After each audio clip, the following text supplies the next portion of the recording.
are up. Yeah, we should be. What's up, Internet world? It's 9 o'clock, more or less. Got another edition of Press Play here with the News 19 Nerds. I'm Michael. I'm Leroy. We got a couple of topics we're talking about. A lot of focus on digital entertainment. For anybody that has joined us before, they know you and I both really love to collect stuff. Give it a second. Keep talking, fool.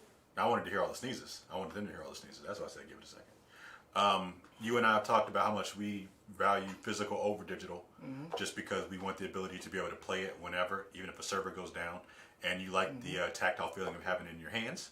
A lot of people are moving to the digital landscape. There are pros for sure. Fools. I mean, it does cut down on clutter. I have a lot of stuff in my house that is just boxes that I don't need. Yeah, but you can also resell it, so. But then I won't have it. What I'm saying is, if it's digital, you can't sell that file. I think there are some places you can do digital sales. How? Can you resell a PS5 game you downloaded? Not PS5. Okay. But I think there are sites that you can do like digital games. You can Which one of your areas is that? do digital sales. So yeah. There we go. Yeah. So what can you sell? I don't know all the titles. You brought it up. But no, what I'm saying is, you made it seem like you can't sell any digital. What I'm saying is, I think you can't sell certain digital things. But what I'm saying is, it doesn't matter if this is what I'm saying. If you can't tell me what you can sell, then it's BS. You see what I'm saying? In other words, this is physical. I can take these to a store, sure, and I can resell these to. I remember Walmart was doing buyback for used games. GameStop is still doing it. We know the local comic book shop here, Scratch and Spin, takes games. You can't tell me which file you can sell, so that lets me know as a consumer. That's only because I don't have a lot of digital stuff to know the marketplace. But what I'm saying is, the marketplace isn't worth it if I can't take something I physically own. I can take something I physically can own and I can resell it. Sure. But digitally, you can't tell me any information. It's all up in the air. I can tell someone right now if they have a game, they can take it to GameStop. Sure. And that's the difference. Where I said you can't. Hell, I'm trying to think of who else is getting into the whole gaming thing. But continue. I mean, that was it. That was it. That was like that. I talked. You didn't. I'm listening. I'm waiting for you to talk. I'm listening. I like where you were going. That was it. That's all you got? Yeah. Now you respond. I thought you were going to get We're having a conversation, sir. I said something and you say something. I know how conversation works. I thought you were going to go into the lawsuit now. I thought you were going to say something, then I'll come back to that. Oh, I think there's a lawsuit happening. I think that, and I've said this before, I understand. So, Kim from Chicago says you can copy digital goods locally, but can you sell them? And this is my problem, and I've said this before, I've been a staunch. I understand the pros for digital, and I've bought some digital games. I think as a whole, the digital landscape is the wild, wild west, and it is very, very heavily in the favor of these large institutions to screw you over. And I am all for this class action lawsuit. I hope they and I'm going to refrain from what I really want to happen. But go ahead. So there is a lawsuit that it was filed Wednesday this week. I think Bloomberg was the first media outlet to have it. I would assume probably Jason Schreier because he's always on everything. And then everybody kind of followed after him. But there's a class action lawsuit by around third-party digital sales through the PlayStation Digital Storefront, making the selling process by Sony Interactive. What are we reading? Who are we reading? I'm reading Game Informer, Leon Rupert. Okay. All right. Don't interrupt me again. I'll beat you to death with this microphone. Or do you want a spider in your car? Which one do you want? I don't know. I don't know which I prefer. End me quick in both. That was a big ass spider I sent you to. That was. That's what I'm saying. End me quick in both. Making the selling process by Sony Interactive Entertainment in direct opposition to antitrust laws, effectively making it a monopoly. According to the lawsuit, consumer cites Sony's restriction of third-party retailers from selling digital download codes for Sony PlayStation games starting back in 2019. So that goes. So let's break that down. What that means. Gamers are saying we don't like the fact that we cannot buy a video game, a digital download from anyone other than Sony. In 2019, Sony stopped allowing other retailers like GameStop, Best Buy, Amazon. Did I mention Walmart? Walmart, Target, stopped allowing these companies to sell digital codes and digital only games. The gamers are saying this creates an antitrust situation where Sony controls the marketplace and can basically charge whatever they want for these games, and that goes for any game. It can only come from their digital marketplace. Now, I can understand where the gamers are coming from, because if you go to Microsoft, you can buy digital download games anywhere when it comes to Microsoft or Xbox games, correct? Yes. So, what these gamers are saying, Sony's created a marketplace that is unfriendly to consumers, which means you control how we play these games and when we play it, because you can control the pricing. Is that a fair assessment of what I just went over? I believe so. Okay. Now, Give me a minute. Sorry. oh Lord, here we go with this. What you want me to do? I want them to leave you alone. That's what I want. I mean, they can't. I understand that. Because they're stupid. Well, no, they can't. Somebody has to read it. Where'd you at? I don't know. Okay, like I said. Who's on call? Me. You're not on call this weekend? But I'm saying I read the scripts for PM. But you're not on call? I'm the PM reader. But is there not a senior No, anchor? that's not how it works. The manager reads it. Jared can read stuff. So you telling me a manager read all them scripts earlier? Yeah. So that's some of that stuff that got through that shouldn't have got through? We'll wait for Michael to get done, guys. Kim from Chicago. The irony is that when selling PS3, Sony hyped being able to sell games versus always online Xbox One at E3.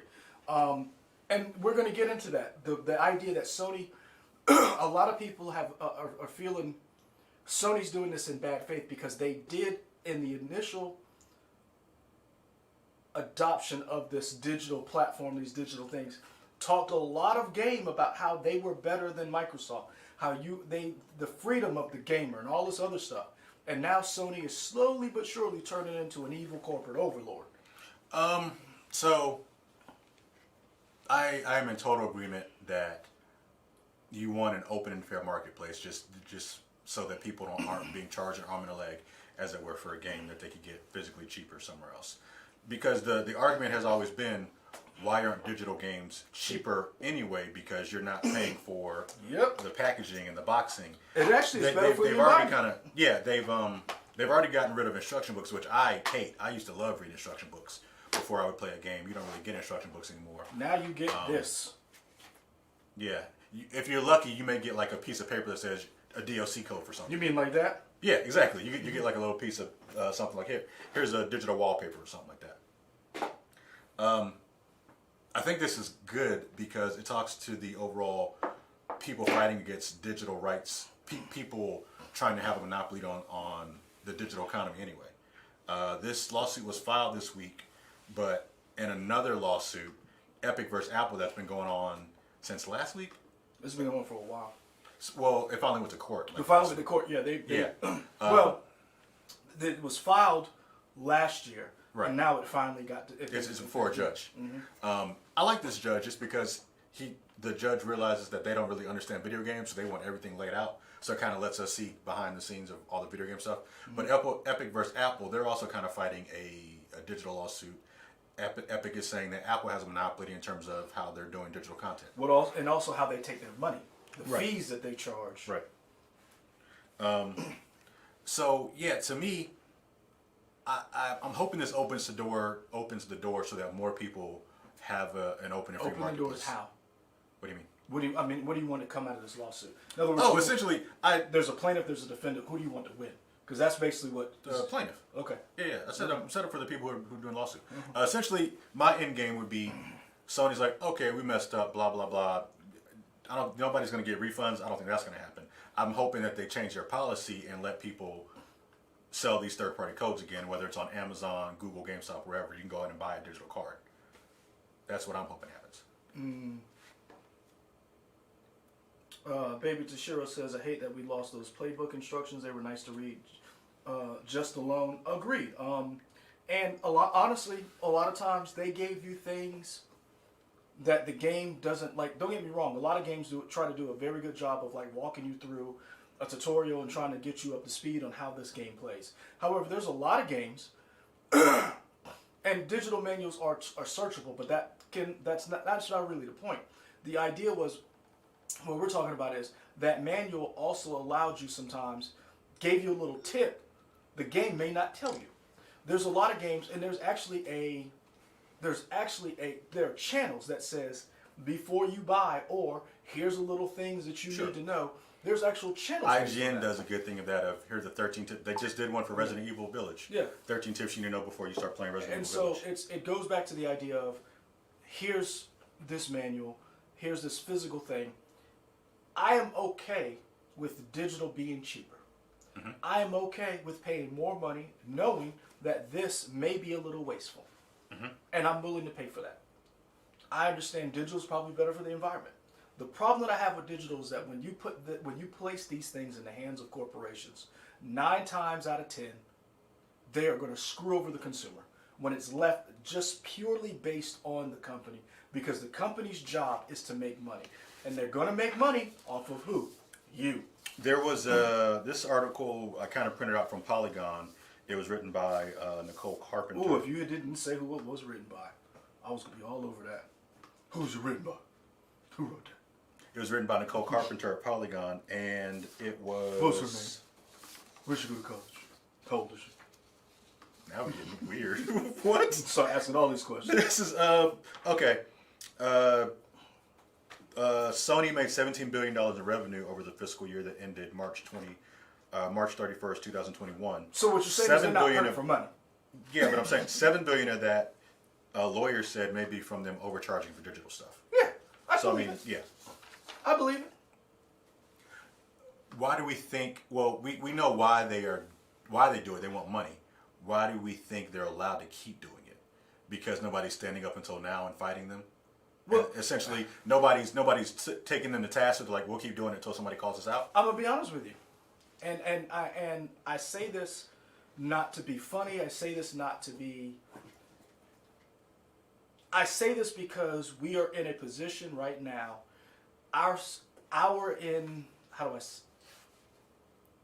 Nobody gives a shit about our genre.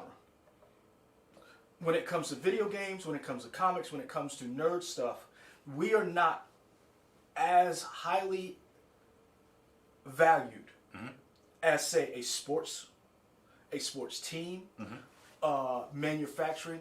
The idea is that video games are looked down upon, and video game companies, comic distribution, have notoriously been monopolies because they don't rise to the level of a Bell South.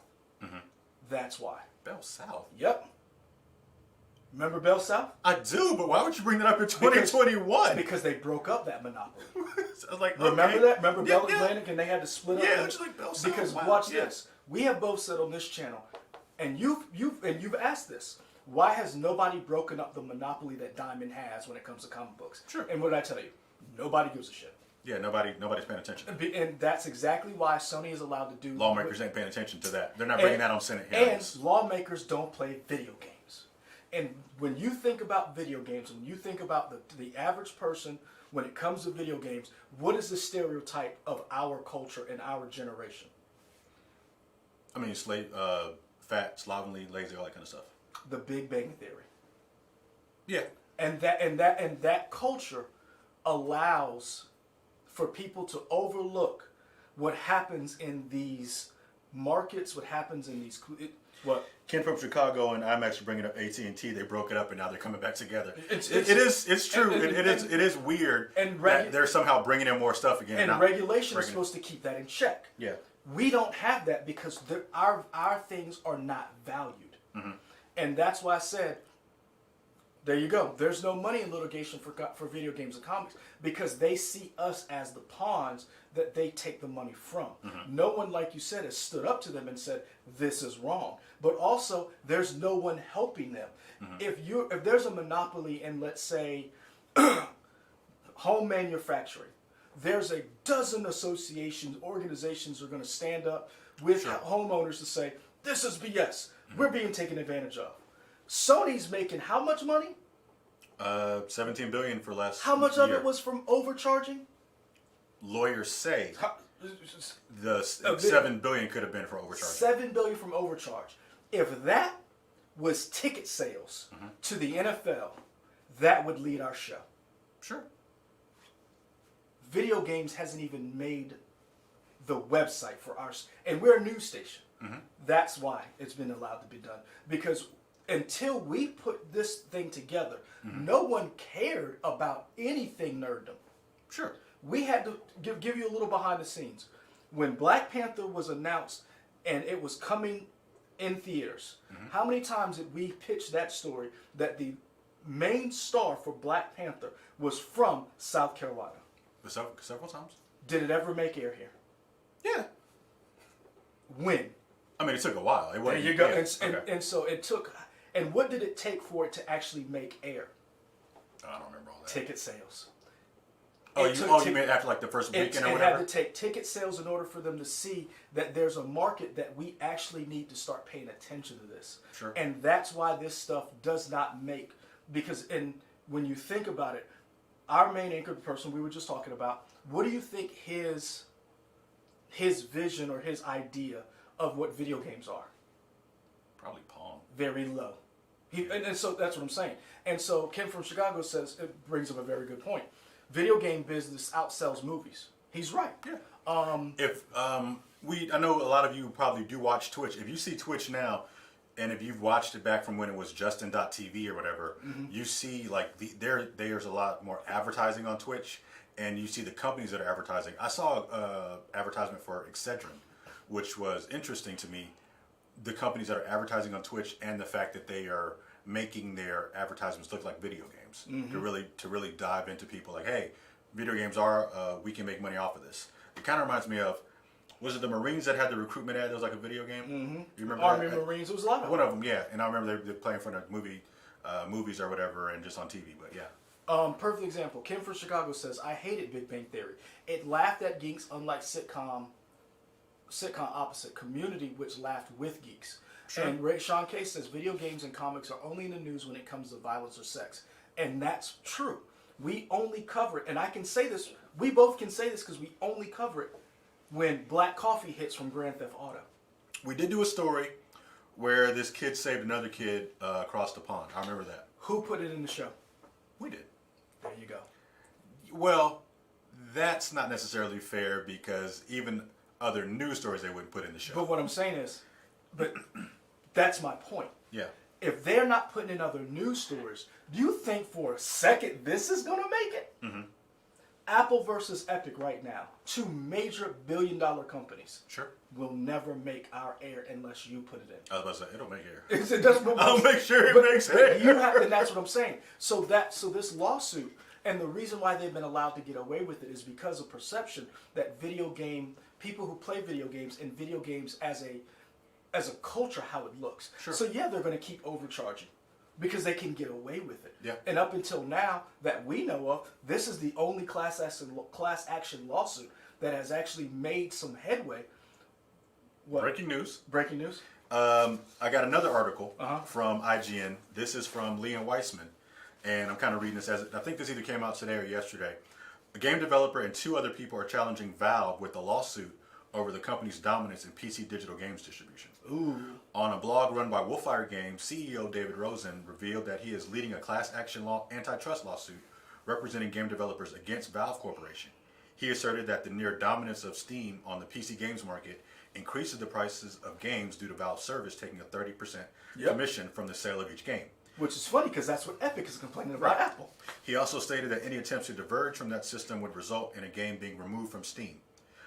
Rosen said that his motivation for the lawsuit, which was filed on April 28th, is that gamers and game developers are being harmed by Valve's conduct. So, there we go. I will disagree, Brian Gamer. I will disagree with you as far as being a PlayStation fan, a Sony fan. I'm not okay with what Sony does, and that's part of the reason why. And the reason why we bring this up, the major reason. Thank you, Ken. What? Ken from Chicago said I'm hot off the presses. Hot off the press. Right.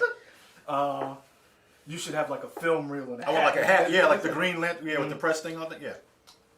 The reason why we talked about this is because both consoles. This is the first generation where there's a physical and a digital. So if you buy the Sony digital only, And if you think about it, Sony was really, I can't say that. say it. No, I won't say that because I can't. That's what I believe, and I won't say that. But it does appear to that me they push- like that they are pushing the digital over the physical. And that's the point. Yeah. Right now, if let's look at let's look at the PlayStation store. Returnal. Thinking about dropping $70 on that, man. I wouldn't do it. Well, here's the thing. I wouldn't do it. I am seeing a lot of reports of it not patches needing to be fixed or whatever. The reason why I say don't do it is because don't drop 70, and here's why. You drop 70, and we'll get into the whole, Returnal $70 right now. It's gonna be $70. I bet money right now. Returnal will be $70 a year from now on digital, because they don't drop prices on those digital games, and if they keep pushing you to buy a digital console, you can't go anywhere else to buy these games. If you want this game, it's full price or they're overcharging you. Yeah. Whereas if I buy a physical copy, Anthem when it came out, I bought Anthem for $10. I didn't mind it was $10. It was cheap. Let's see how much Anthem costs. It's probably relatively cheap. It's probably the same price. It might be. And I only say that one just because they kind of given up on Anthem. Said like, yeah, It's true. They've whatever we can given do. up on it. Really? $11.99. No. Go look at the one next to it. What does that say? That say $70. What does that say? That's the same one. What does that say? Yeah. Okay then. So for those, since we don't have the technology to do a screen sharing with you, we are looking up on the Sony store, and you do see the digital version of what Leroy just brought up for $70, which is wild. This game, which is hot garbage, for $70. I thought you just said it was all right. For $10. Okay. I literally said it's great for $10. What's it? 70? That's when it becomes hot garbage. That's the threshold at which it goes from They great. want $70 for digital copy of this, hot man. garbage. Son, that's hot garbage. Okay. Sony is pulling a stick-up job.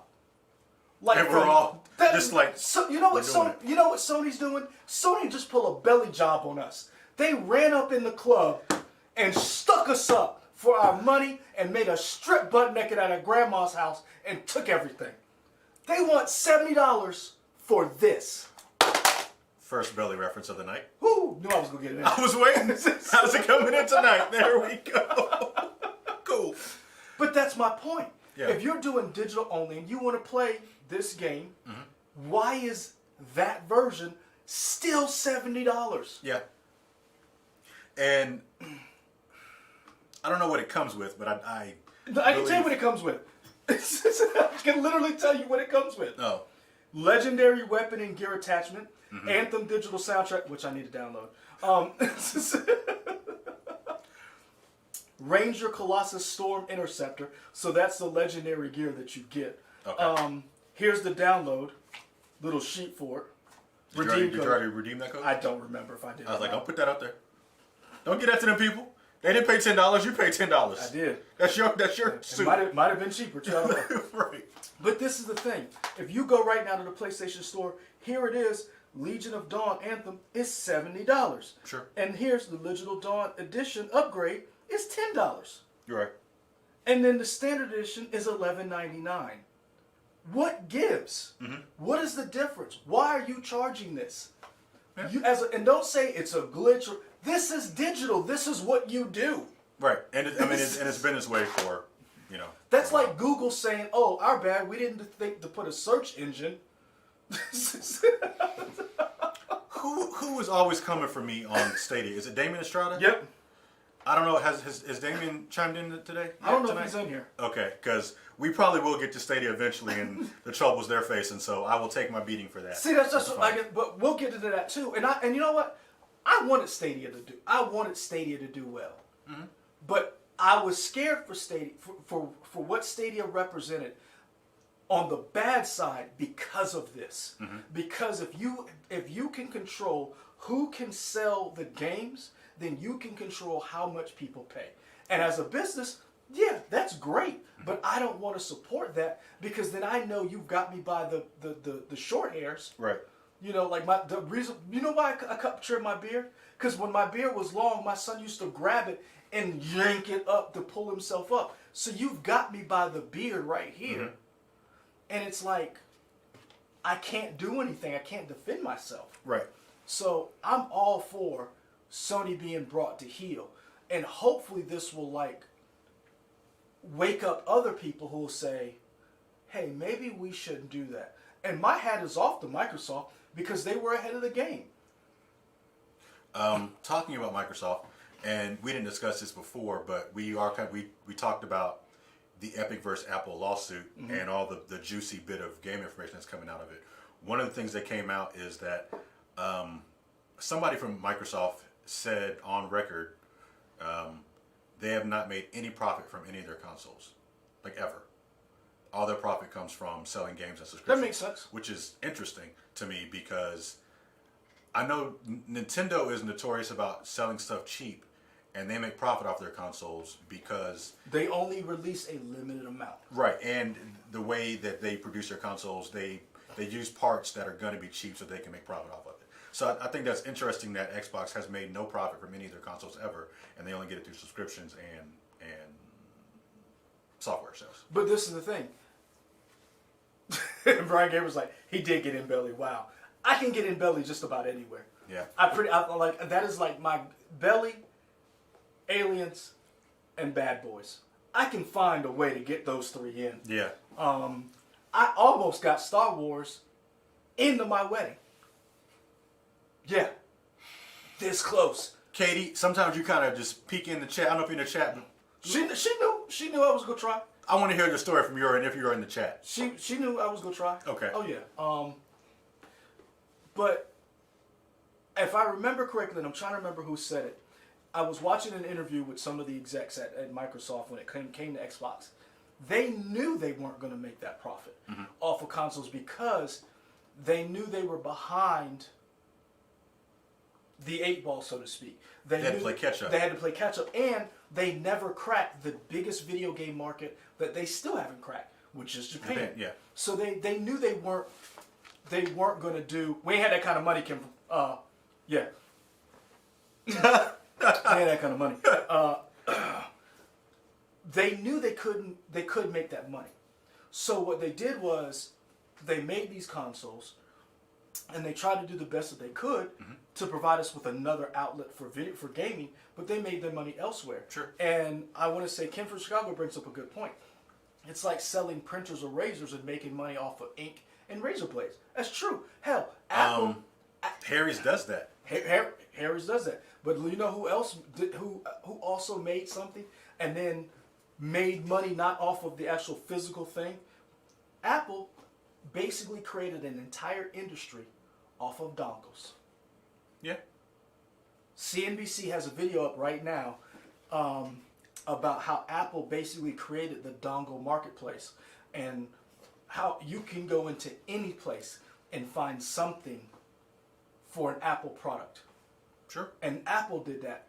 And I guarantee you they make more money off of those dongles. Right. And and if you think about it on the wider scale, like the whole idea of an iPhone is essentially just planned obsolescence. Every year you get a new one. So I mean, it's all the same. Well, granted, everybody's doing that now, but Apple kind of really helped bring that in. And Samsung, new iPhone, and a new iPhone. And Samsung is trying to catch up, but they are not Apple. Right. But yeah, that's why I think this lawsuit is very interesting. Not just from the aspect of a gamer, because you are a gamer. You are probably a bigger gamer than I am. You haven't gone fully digital. You bought digital games, but you haven't been dumb enough to do that.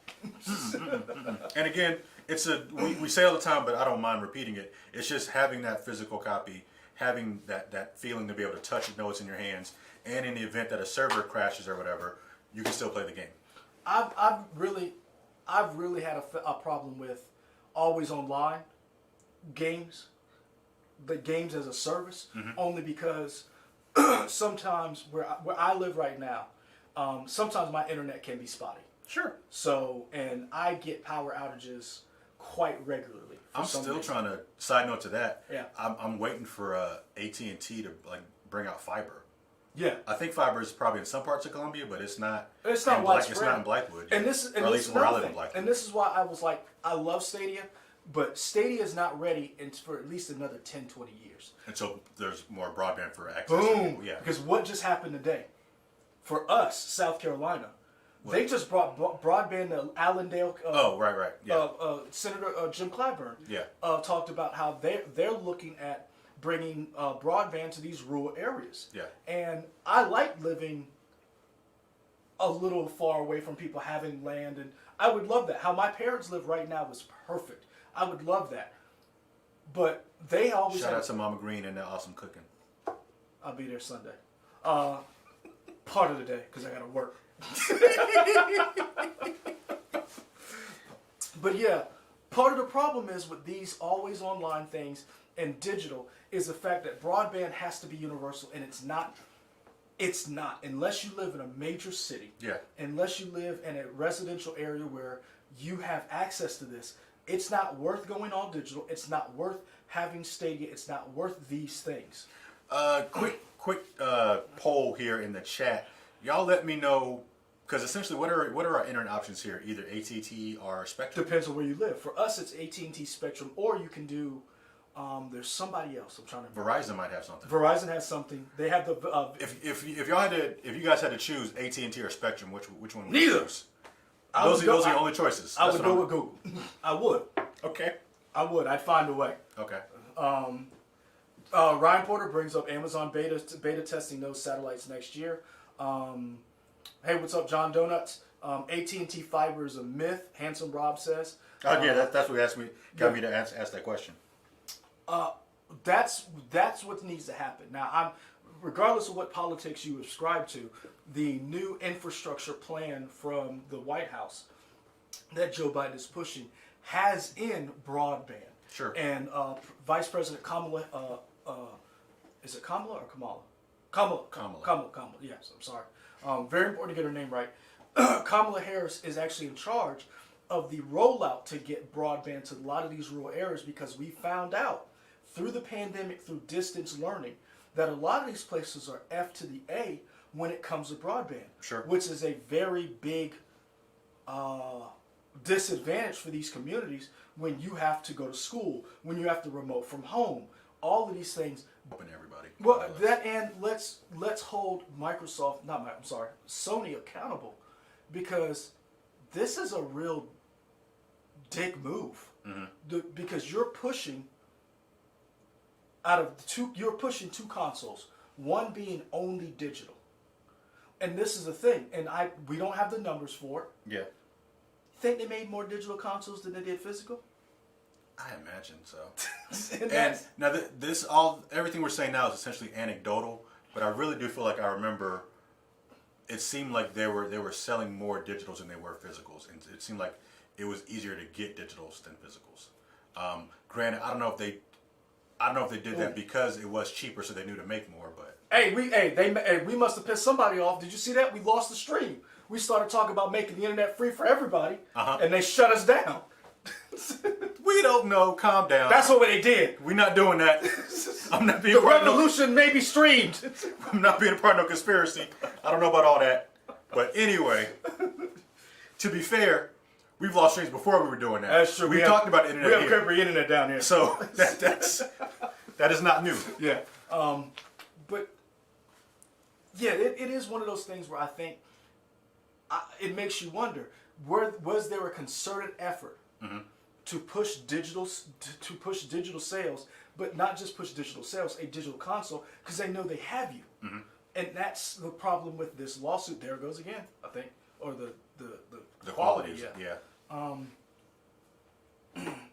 So yeah, I think I'm all for this lawsuit. I am a little upset or irritated because I feel like court TV. I feel like there should be a channel, some type of nerd, and this is me. This is where we miss GTV, because you needed people, not just IGN, but you needed a channel that broke these topics down, and made it palatable for an older generation, and who actually had it for a younger generation as well, because these are the things that helps, basically allows people to see that nerd culture is just culture. Pop culture is just we are pop culture. Yeah. So hopefully, with the advent of G4 coming back, maybe that could lead to some people seeing, and they need to pay attention. I think what is it, VNN, that channel. Not familiar. So go online. They're like a video game kind of nerdy kind of thing that just started. Right now, they're based in California and New York. Okay. They Emma Fyffe from Fandom Entertainment has a show on there. Okay, cool. There's a couple of different people.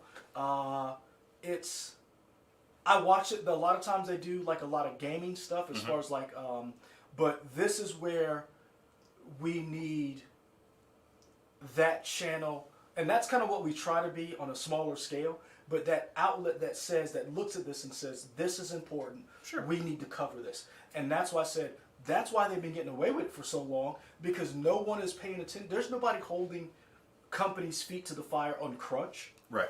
There's nobody asking tough questions at, who was it that just had somebody step down because of bullying?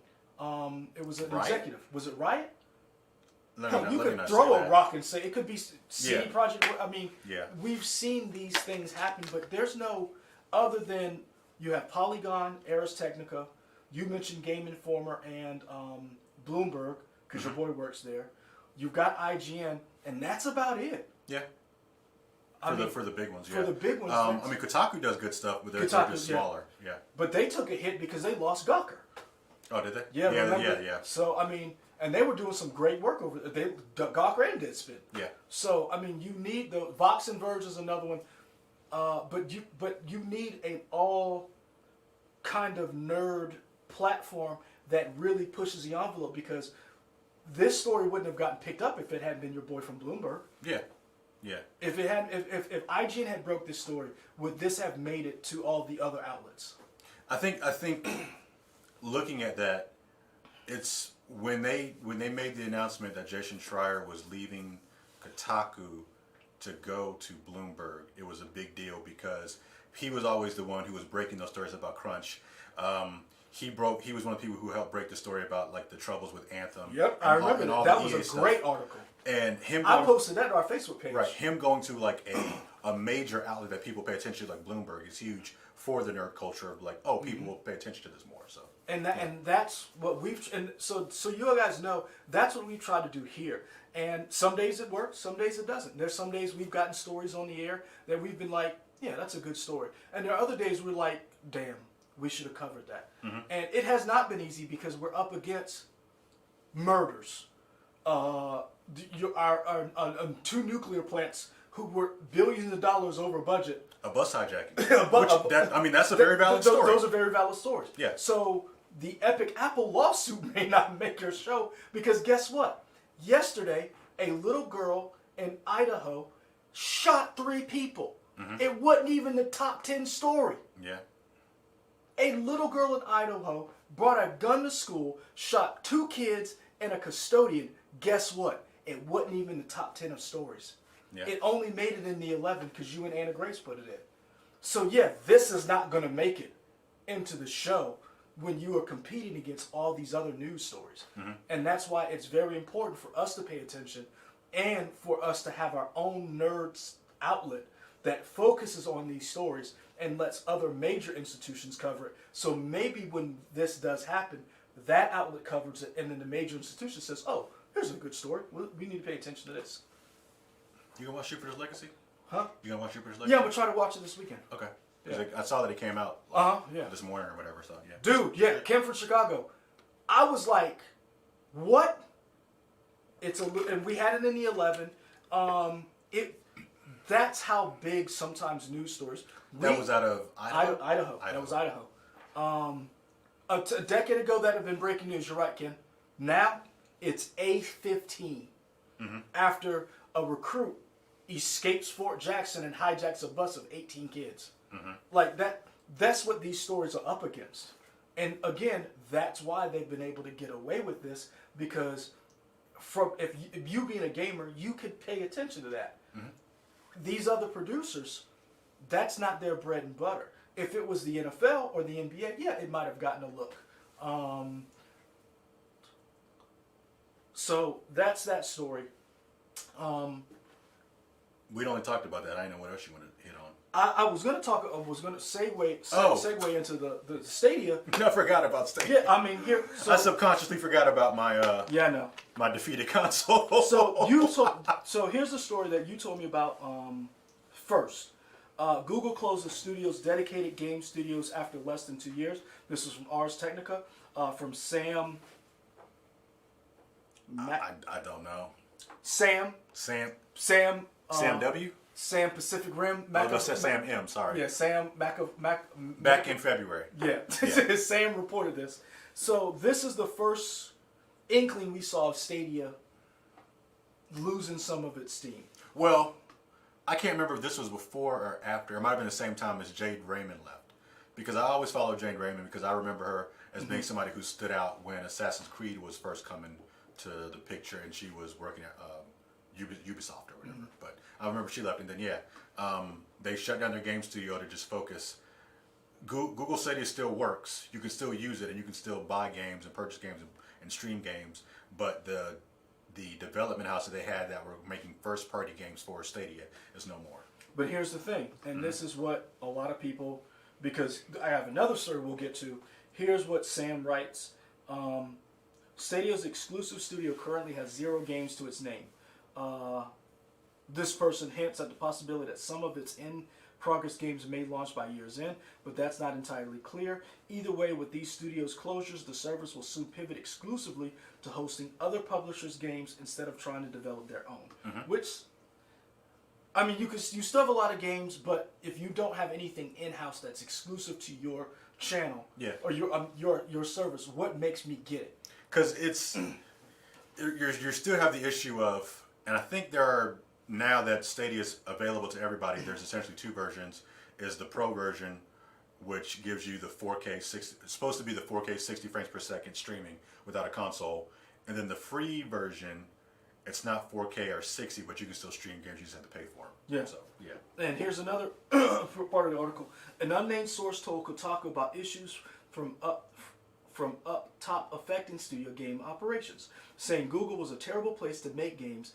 Imagine Amazon, but under-resourced. The quote follows lengthy behind-the-scenes reports about corporate management woes that drove Amazon Game Studios projects like Crucible into the mud. And that's a real big problem, that these big companies want to jump into video gaming, but don't know the culture, don't know how to, they want to micromanage, they don't know how this works.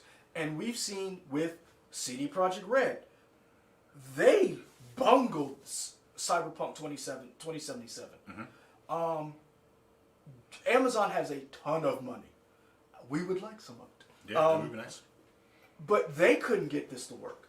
So it makes you wonder how bad it was that a company like Google and Amazon could not get a gaming platform up and running. An exclusive gaming platform. Oh, and here's the other few that dropped. Please don't be from Sam.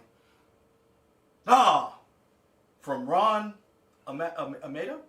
Ron A.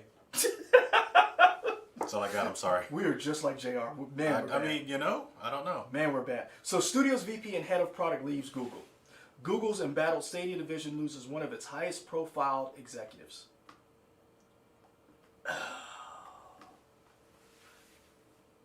I thought you were going to read the article. I'm going to you as for reaction. How do you feel about all this? Because you have the service, and at this point, talk to Shauna. Yeah, we need to get her See on. if Well, see if she's still. See if she's still. To me, Stadia is a $10 expense, so I don't feel it as much coming out of my wallet every month. And I still do like the option to stream a game from the games that they offer for free. Because even though they're not making games, they have worked out deals like the way Sony does or Microsoft does, where every month 2 or 3 games they'll curate with somebody where they'll give you a free game. So I've been able to play a bunch of free games that way. Well, not free, but games that are part of my membership. Or whatever. Have you been playing it at home, or have you been playing it at other people's houses? How have you been playing it? I've used Google Stadia at my house. I used it in a hotel before, pre-pandemic, with a time, and that's essentially it. I don't think I should take it to old girl's house, see if it works over there. I was kind of thinking that's what you were doing it with. No, because I got other stuff to play over there. Okay. I'm playing Mafia 3 now. Oh, you and Avery can talk about that. Yeah, that's Because a good game. he'd been raving about that game after he got it on sale, and he was like, "Y'all played this yet?" And I was like, "Nah, it's on my list of things to play." Yeah, I'm enjoying it so far. The story or whatever. Came But, from Chicago asks, doesn't Stadia have a free version? Yes. So Stadia does have a free version. Because it came That out this one- year, right? Or this last year? Yeah, something like that. That's the one that doesn't give you the 4K 60 frames per second. That one's probably just HD, I would imagine, probably 720 minimum, and then 30 frames per second. So with that, it is free, and you would essentially need to buy your games that you want to stream. Yeah. Ryan Porter brings up a good point. Gaming fans are tribal and loyal. It's hard to break into that market. Ray Sean K says, I just played Stadia 2 days ago. Ray Sean K, how was your experience? Is it still working for you, or the service still going? A game that I kind of dip back into every once in a while. I can't even think of it. What's a shooter? Shoot, boom, boom, Destiny? boom. Yep. That's Really? it. Yes, that was good. Yeah. I didn't know. I know you played it that first time. Yeah, but I didn't play it know every you once in a kept while. playing. Okay. I'm so under leveled, and I don't know really the story, but every once in a while I pick it up. Okay. But that works pretty well for me streaming. Samurai Showdown works pretty well streaming. Not really a lot of lag, so I do enjoy it. And the technology works. Again, the infrastructure is not there. Ryan Porter says Microsoft is going to perfect that technology with their is it xCloud? Who, Microsoft? Yeah. Yes. And xCloud does seem to be the way to go, because Phil Spencer, head of Microsoft, or not head of Microsoft, head of Xbox, has said he wants Stadia to work on everything, because he definitely, it does seem like Stadia or xCloud? Sorry, xCloud Okay, and Xbox. I got yes. confused now. Nope. Yes. Okay. Continue. I'm sorry. xCloud and Xbox. He wants to work on everything else. So it definitely seems like I'm about to see if I can download xCloud. they almost do not care if you get their Xbox system. They just want you to be in their Netflix Game Pass Ultimate, more or less, and let you play it on an Apple device, on an Android device, even play it on other consoles if it's possible. Download Netflix game streaming now. Yeah. But yeah, that's one of those things.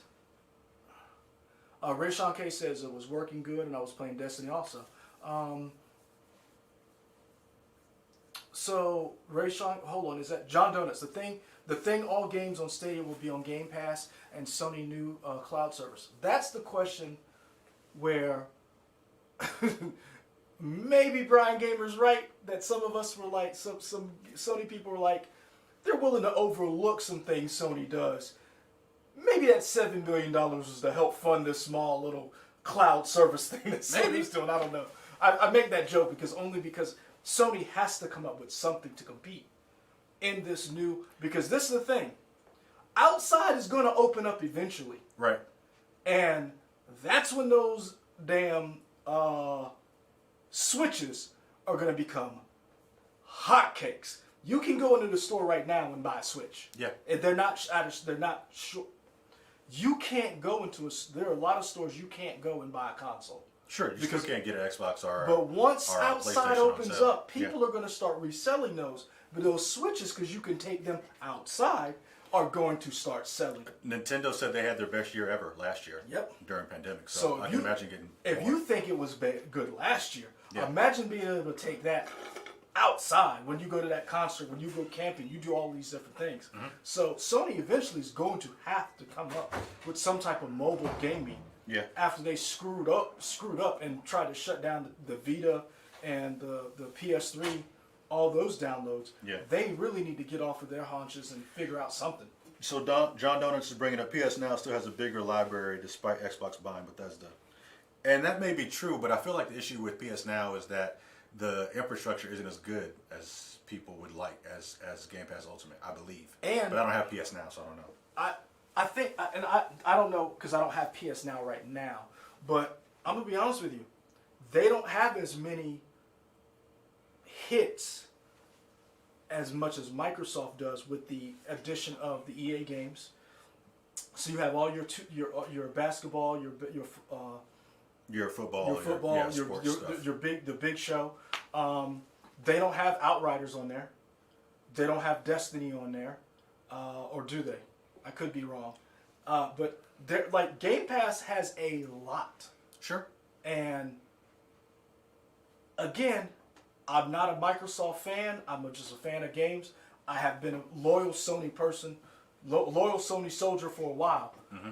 But Game Pass, when Halo comes out, it's going to be a monster that Sony's going to have to respond to. Because, right now, and you have E3 coming up. Mm-hmm. What do you think they're going to show?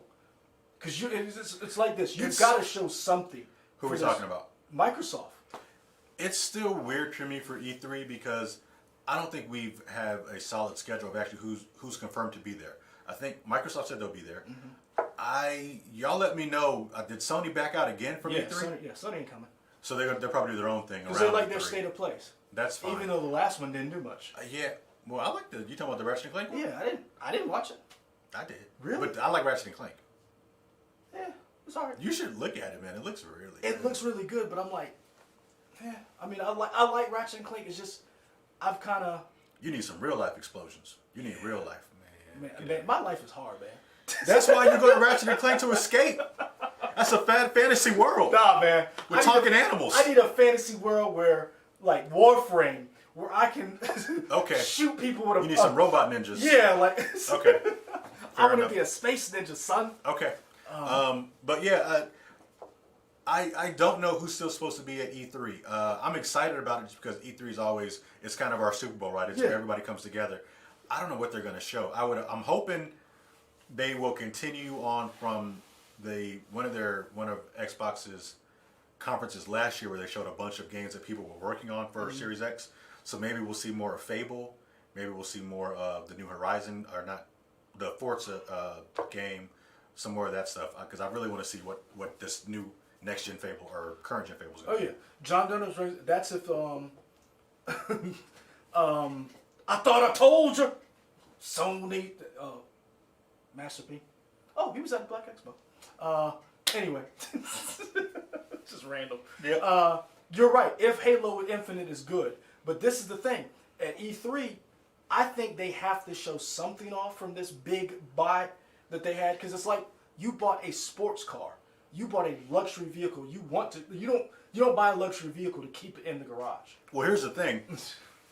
Maybe we get something on, because the next big thing from Bethesda, or as you call it and John Donuts calls it, Bethesda. The big thing that they're working on is Starfield. And so maybe they will show something with that, because everything else is probably in development. Because I think the next Elder Scrolls is supposed to be after Starfield, so they might not even have anything for Elder Scrolls. What is that, 6 or 7? Hell, just give them something. Sony didn't show God of War, but they just throw out Ragnarok, and everybody just wet themselves.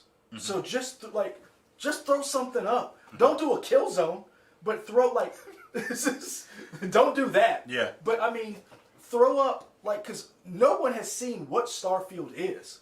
So show us hell. Think about when they did the legendary for Mass Effect.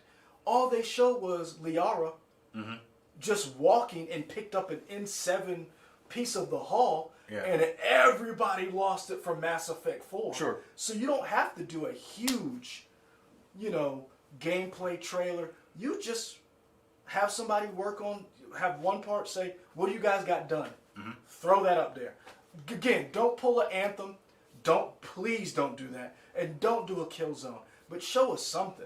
Show us something to hold on to. Because by this rate, we're going to get a Grand Theft Auto 6 before we see anything out of Bethesda. I wonder if we're ever going to get a Grand Theft Auto 6. I think for we two will. reasons.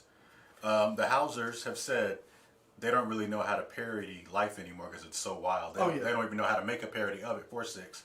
And people are still playing Grand Theft 5. Auto online. It continues to be in the top 10 of games, and it's making money. Yeah. It has now been on since PlayStation 3, right? So 3, 4, they're making a 5 version. So I mean, it's been across 3 different generations of consoles. So I don't know. There needs to be a documentary about that game.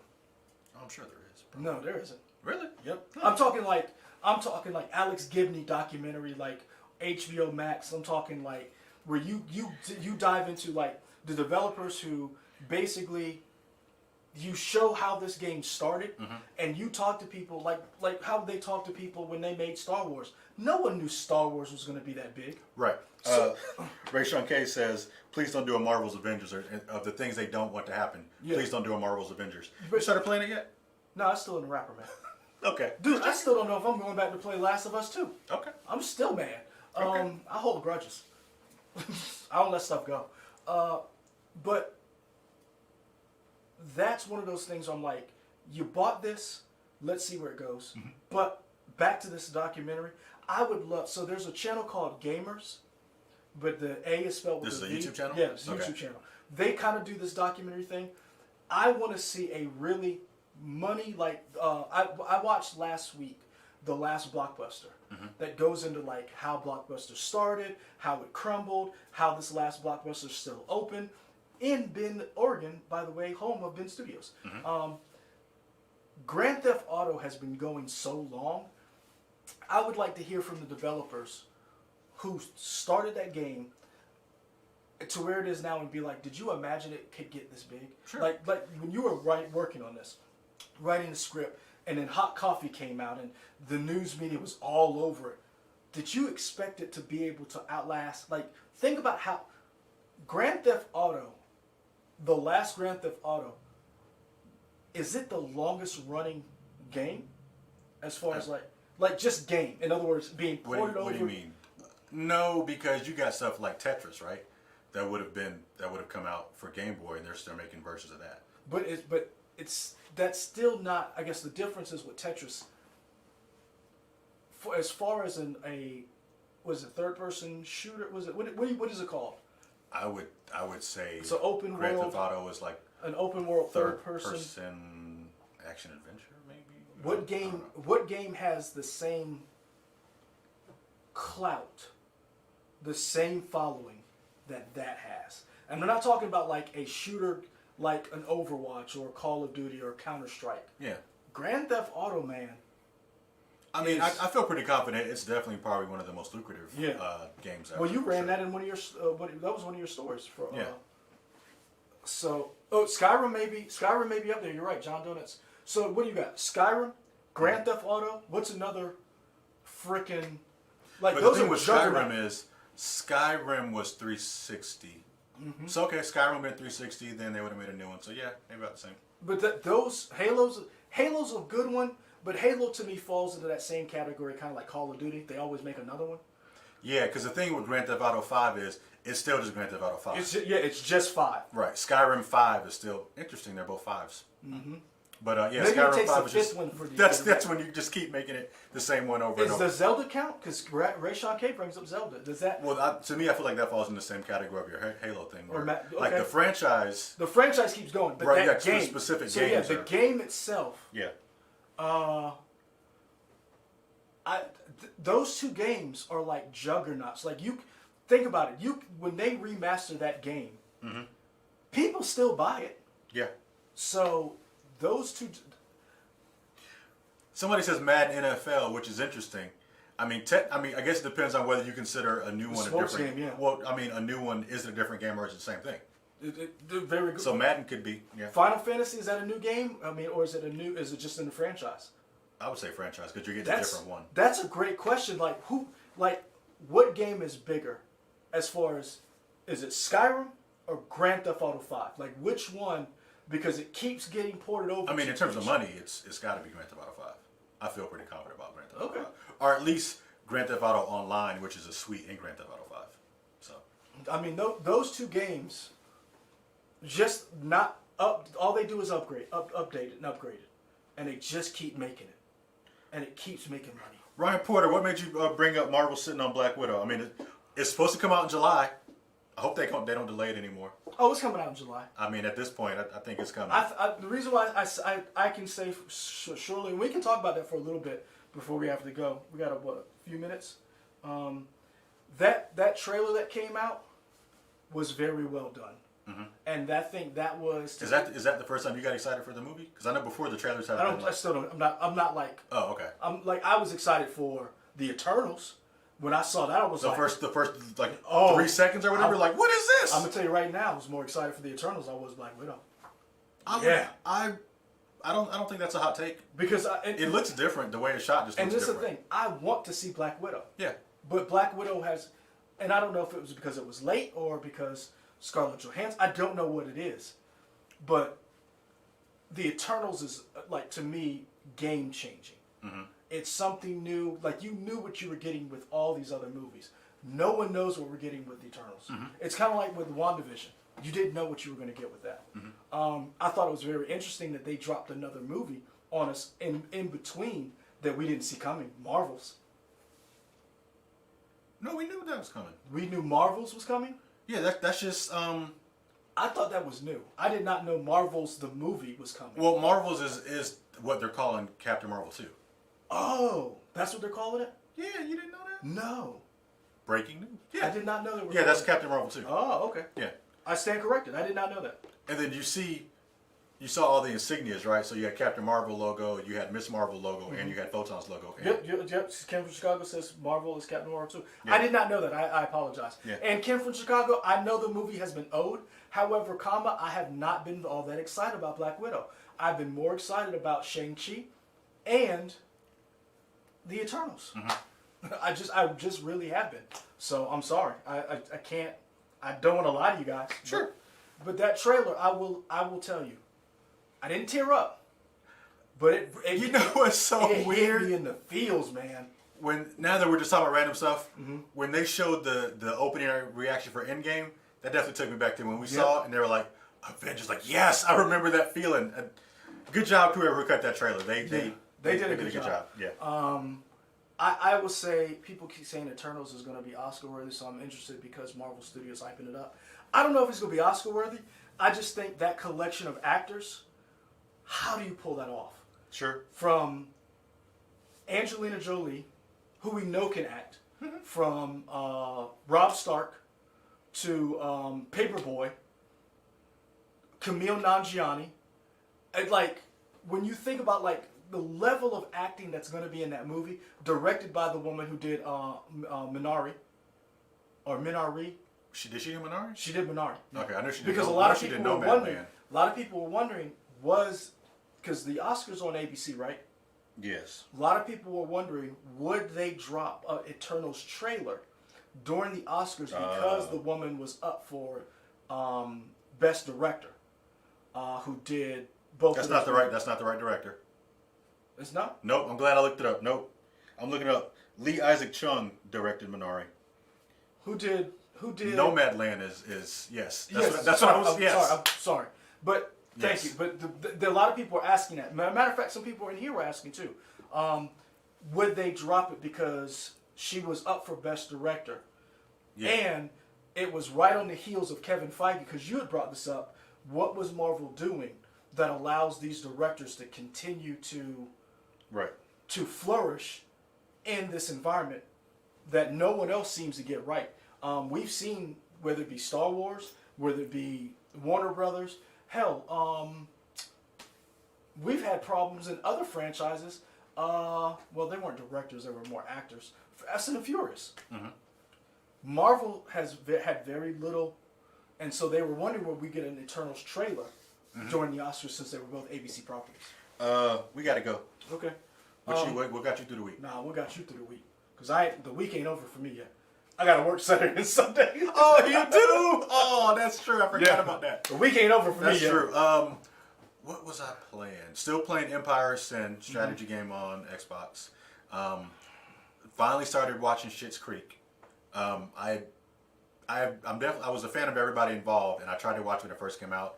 and I liked it, but something happened and I fell off. I'm watching it again now, and I'm enjoying that a lot. I'm in the second season. I think I just started the third season. That's a lot of fun.